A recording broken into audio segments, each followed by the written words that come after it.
All right, here we go, man. We are on. I'm Jory Ballesteros, second year apprentice out of local 469 Arizona, here with Zach. Zach Van Kirk, second year apprentice out of local 469 as well. And we got Narayan on. Narayan, will you introduce yourself, brother? Yeah, I'm Narayan out of local 343 in Vallejo, California. I'm a fourth year apprentice. Damn, all right. Well, I just want to make a toast before we start to brotherhood. Cheers. Oh, all right, man. And Narayan, just let everyone out there know how I met you. There was a apprentice seminar in Denver, and everyone from each, an apprentice from each local had come there, and it was a UA on a national level. And one of the things is that stood out to me is you got up at that seminar and you were talking about this feeling that you had, this just how can you take that back to your local and spread it to other apprentices. And I'm just wondering if you wouldn't mind just kind of speculating on that feeling that you had, that how your perception of it. Oh, on how to do it, or the feeling that I had about it? Feeling you had about it, man. Just what you felt there, bro. Well, I mean, I feel like my life has been as such to where an opportunity in the pipe trades apprenticeship is like I can really appreciate it, and it means a lot to me to be a part of something like that.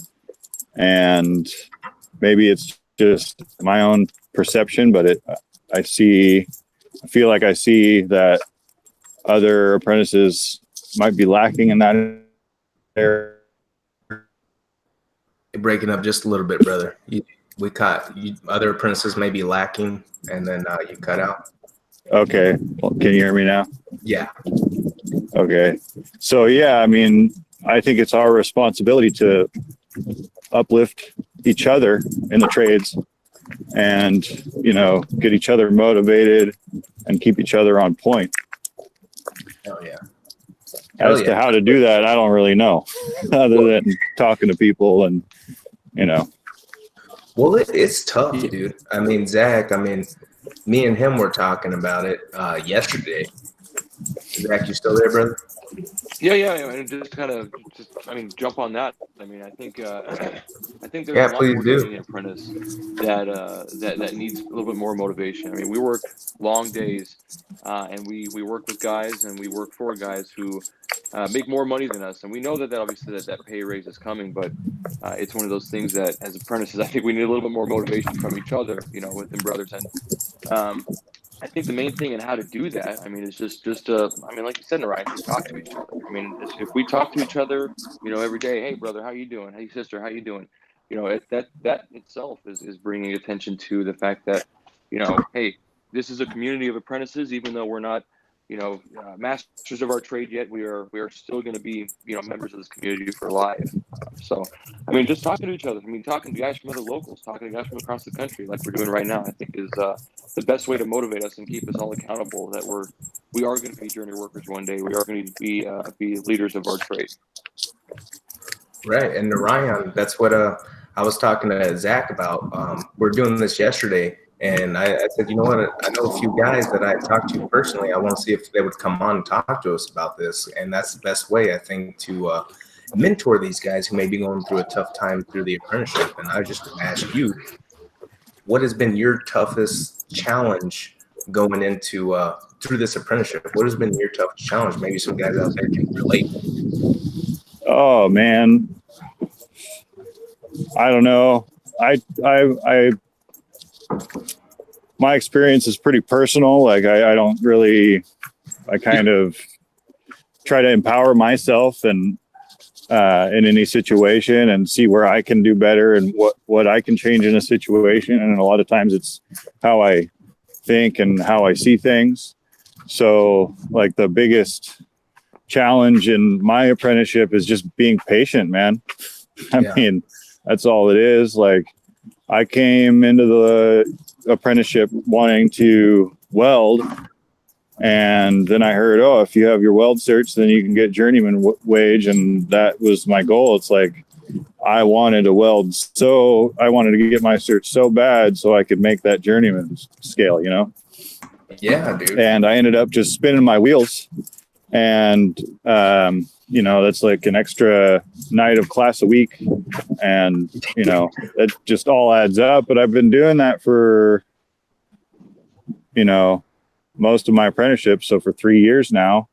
And I've got my 2-inch schedule or heavy wall stick pipe welding certification, and I'm starting to TIG now. So, you know, I just learned to be patient and not give up and just keep doing what I'm doing, and you know, it pays off.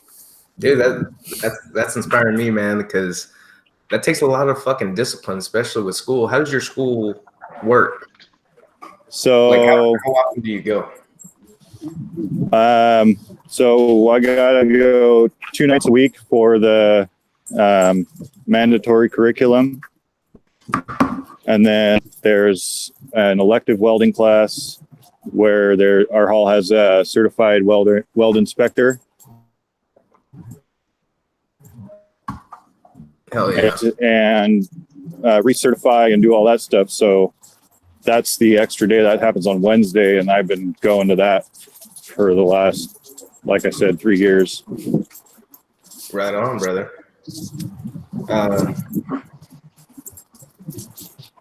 So yeah, more to like what's kind of like your day-to-day schedule, man? Like what, like you obviously, you know, like where do you work? You know, what job site do you work at, and what do you guys do on a normal basis? And then how does that kind of play into school for you, or how does that work into your schedule throughout the day? So classes from 6 to 9. So right now I'm working. Well, all last year I worked out. I was traveling. I was a traveling apprentice. So for the majority of that, man, I'd wake up at like 3:30. I'd commute for an hour,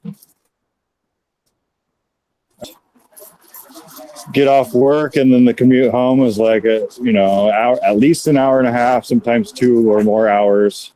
I think one time it took me 3 hours to get home. Damn. And then, you know, that's barely enough time to like sit down and chill for a half hour at home, maybe make some food, and then go to class for another 3 hours. And by that time it's like, you know, home at 9:30, and then you got to shower and do all that stuff, and in bed by 10 at the earliest, and then up at 3:30 again. So that was, yeah, like I said, that was all last year. And now I took a local call because that was just getting to me. Yeah. It was too much. And so now I'm working for a local contractor that does a lot of work in the schools for the school district, like plumbing. Okay. Is that like maintenance? No, it's a new construction, because I think the first year I was in the apprenticeship, I did a jurisdiction walk and, you know, asked people to vote for these bills. And it was in regards to getting the school district a grant for upgrading the infrastructure. So that was kind of cool that like I did that, and now I'm working in the schools. I see what that jurisdiction walk does, you know. So are you a fitter or a plumber? I'm going to take the fitter star exam. Okay, cool. But I'll probably just end up turning out as a welder. Yeah. Not you saying that to be disrespectful. I know there's a lot of whatever. I was just trying to, because you said you're working on the plumbing aspect. And as apprentices, we can basically take in call here in Arizona. I don't know how it's like out there in Cali. What do you guys, hey, so you're a fourth year. I want to know what you're touching out there. What kind of pipe you're touching out in California. What have you got your hands on so far? Oh, as far as... Oh, and you're breaking up. I'll let you know when we can hear you, man. We can't. Zach, can you hear him at all, brother, or is it just my end? Okay, there you go. Is that better? That's way better. Yes, sir.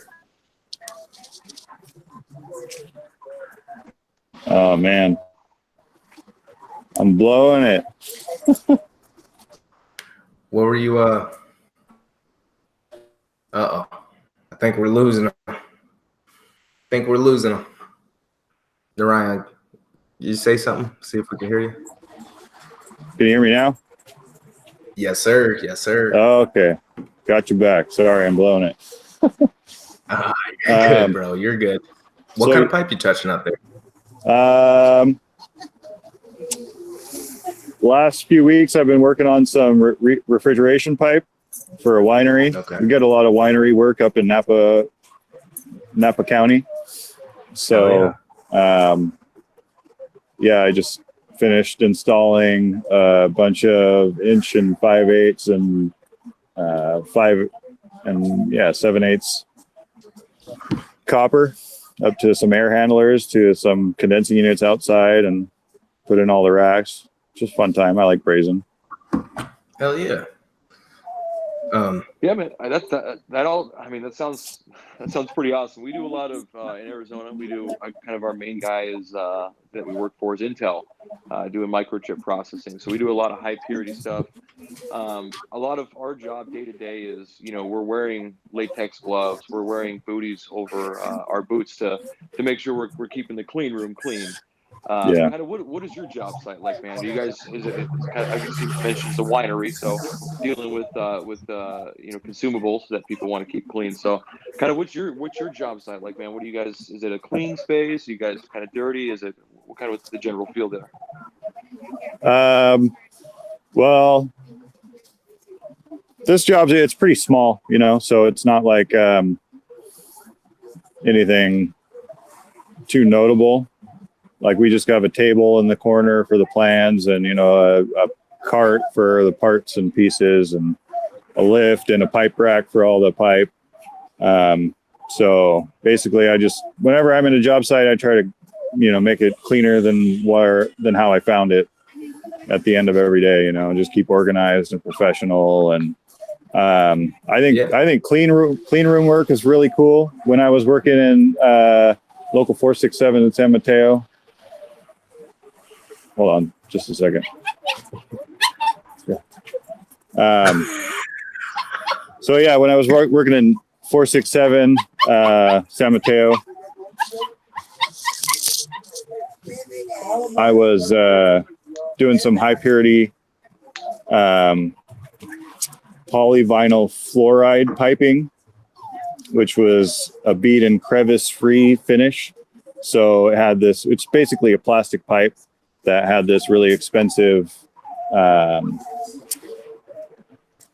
electronic welding piece of equipment that you prep both pipe ends, and it has to be super clean, gloves all over. And I just basically welded the pipe together, and there's a little air bladder that you put inside the pipe to make the inside of the pipe completely smooth. So it was a pretty neat process. I mean, you had to start from one end of the piping system to the other end. So it was like a bit of a challenge, which was nice.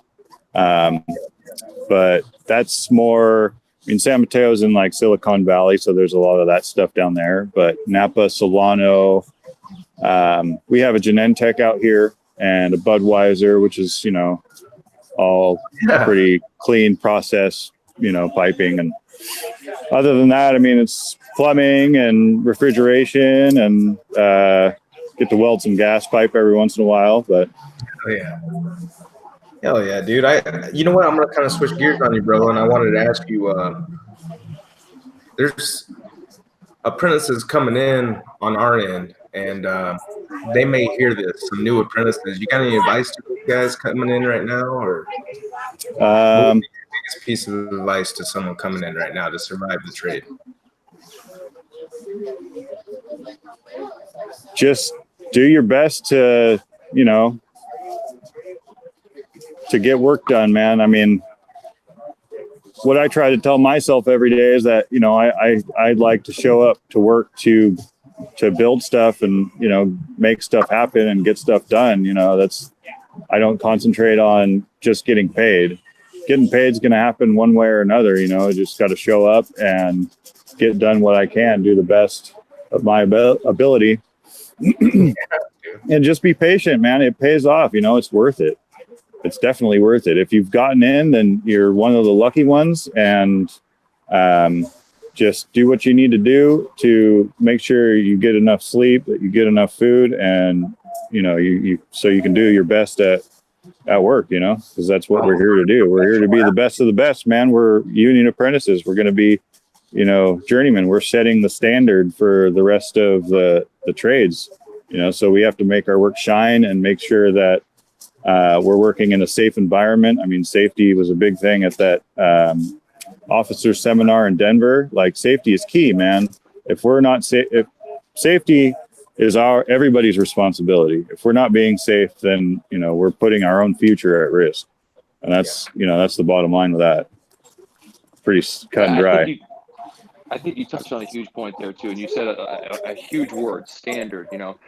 We just recently had some guys from International UA come down and give a presentation on our standard of excellence and our standard of safety and our standard of quality. So all these standards that we have, and I think you mentioned it most importantly there. It's our job as apprentices to start now to implementing these standards to make sure that we're going to work every single day and being safe. So I love it how you mentioned like that, and also just being patient to these young guys too. It's not easy days. You touched on your schedule. It's starting at 3:30 in the morning. It doesn't end until 9:30 at night. So patience is a huge thing. So I love everything that you mentioned there, man. I think a lot of guys can take a lot from that as well too. So I appreciate you, bro. Yeah, thank you. I'm happy to be a part of this. Sorry, I'm wrangling a dog. Oh, it's cool. We could tell.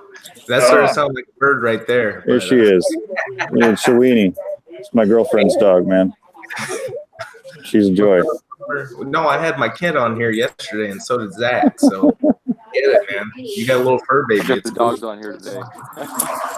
Yeah.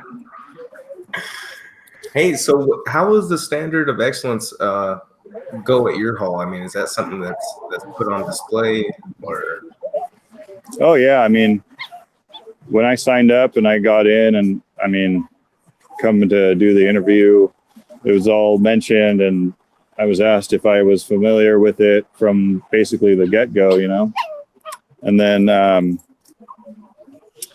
once I signed all the paperwork and did all that, it's in part of the package, and I was told that I needed to read all that stuff, and well, in what you just said, what made Zach talk about it, I mean, you were basically talking about the standard of excellence. The big point was showing up every day on time and doing your best, and that's what, dude, you just embody it right there. That's pretty dope. And that fucking, I mean, I'm gonna jump into another question here, but I just wanted to say you're firing me up right now, dude. I mean, seriously, I like talking to guys like you. And is there any journeyman out there you want to give a shout out to? Anybody who really led you in the right direction or helped you out big time, or just someone who represents your local very well? Yeah, Justin Mulford. He's like he's the most notable in my mind right now. I mean, he's a journeyman welder. A been in it for years. He's like a generation older than I am, and he's always got some good stuff to say when I'm in a bind, either in my head or at work. Like, I always ask him for advice. And I mean, we're in the union, we're a brotherhood. I mean, I feel comfortable approaching and asking any journeyman in my local about anything. Like the BA and the business manager, Eric Savage, he's great. I mean, he's always been real good with getting everybody work, and I mean, we got to support those guys too. So yeah, some good people here. And I don't want to take up too much of your time, so I want to close it out with asking you about some kind of self-deprecating story, anything where you may have messed up when you were green as a first, second year, hell, even now. Is there any kind of embarrassing story of you? Oh man. Oh man, not that I can think of.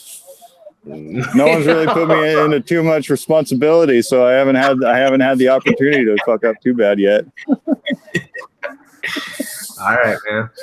Well, hey, But I appreciate you coming on, dude. And Zach, you got anything further? I don't want to No, man, carry I this just on too appreciate. I much. mean, this is kind of what we're trying to do here is just to talk to guys, and like we said from the beginning, just keeping each other in contact with around the country is going to keep us motivated, to get through this. So, yeah, this is exactly what we're trying to do. Get exactly out of you what we were hoping, and obviously none of this was fabricated. We didn't talk before, so this is all just natural, and you're talking the same way we are, and we're doing the same work that you are. It may be a different kind of pipe, but I mean, the schedules that we have, the motivations that we have, we all have our personal stories that keep us going too. So I think this is incredible. This is exactly what we're trying to do, man. That's for sure. Hell yeah! I mean, you're awesome, always man. yeah. We can connect to each other. That's the best part. I can feel what you're going through by you talking about going to school. Dude, you know that feeling you were talking about at that seminar is what I'm feeling now, talking to you and just connecting with you on that level. And Yeah, I hope other guys can listen to this and feel the same as we do, and just be like, man, I'm going through that same thing. And thanks, man. Thank you a lot. I appreciate well, that's what brings us together on some level. it. Hell yeah. On the We all know basic. what it's about, what it means to go through it. So, Hey, man, I may be asking you to come on again. Would you be down to come on again? yeah, definitely. Hell yeah. All right, guys. Well, if that's it, man, thanks again. And we're going to go and close this thing out. Sounds good. Thanks for having me on, man. I'm happy to be of some use. A lot of use, brother. Thank you. All right, Zach. Take it easy, bro. Later, bro. Later.